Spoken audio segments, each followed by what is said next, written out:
అటు బాల్క సుమన్ అనుచిత వ్యాఖ్యలపై కొడంగల్ అంబేద్కర్ చౌరస్తాలో కాంగ్రెస్ పార్టీ శ్రేణులు నిరసన చేపట్టారు. అనంతరం బాల్క సుమన్ దిష్టిబొమ్మను దహనం చేశారు. బాల్క సుమన్ నోరు అదుపులో పెట్టుకోవాలని, లేదంటే తీవ్ర పరిణామాలు ఎదుర్కోవాల్సి వస్తుందని హెచ్చరించారు. అనంతరం స్థానిక పోలీస్ స్టేషన్లో కంప్లైంట్ చేశారు.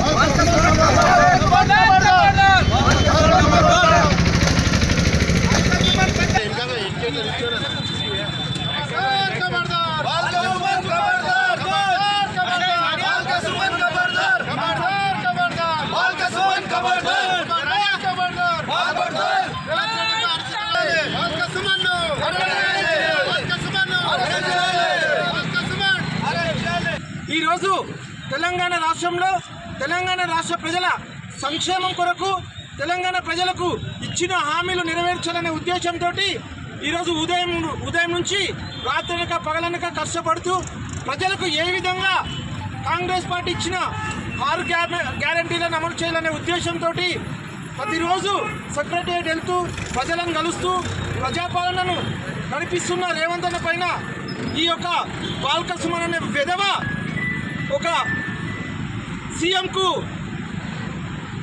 అనుచిత వ్యాఖ్యలు చేయడం మేము ఖండిస్తున్నాం. అరే విధవా, నీవు కేసీఆర్ ఏం చెప్తే అది మాట్లాడతావారా? ఈరోజు తెలంగాణ రాష్ట్రంలో తెలంగాణ ప్రజలు ఈరోజు కాంగ్రెస్ పార్టీని అధికారంలో తీసుకొని రావడం జరిగింది. మేము 2 నెలలు కూడా కాలేదు మేము పరిపాలించి. ఈ 2 నెలల పరిపాలనలో అంతగానం నీకు ఏమైందిరా? ఈరోజు కేసీఆర్ ఏం చెప్తే అది మాట్లాడితే బిడ్డ ఖబర్దార్, నువ్వెక్కడ తిరిగినా కాంగ్రెస్ పార్టీ కార్యకర్తలు నిన్ను అడ్డుకుంటారని తెలియజేస్తున్నాం. ఎందుకొరకంటే ఈరోజు రాష్ట్ర ముఖ్యమంత్రి ఈరోజు ఇంతకుముందే గతంలో ఆల్రెడీ 2 హామీలు అమలు చేయడం జరిగింది.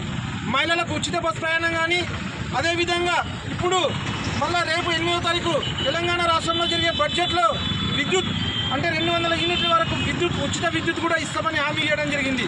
దాంతోపాటు గ్యాస్ సిలిండర్ అంటే ఇప్పుడు ఆయన మీరు చేసిన అప్పులను తెలంగాణ రాష్ట్రం పైన మీరు తెచ్చి అప్పులు చేసి ఈరోజు తెలంగాణ ప్రజలను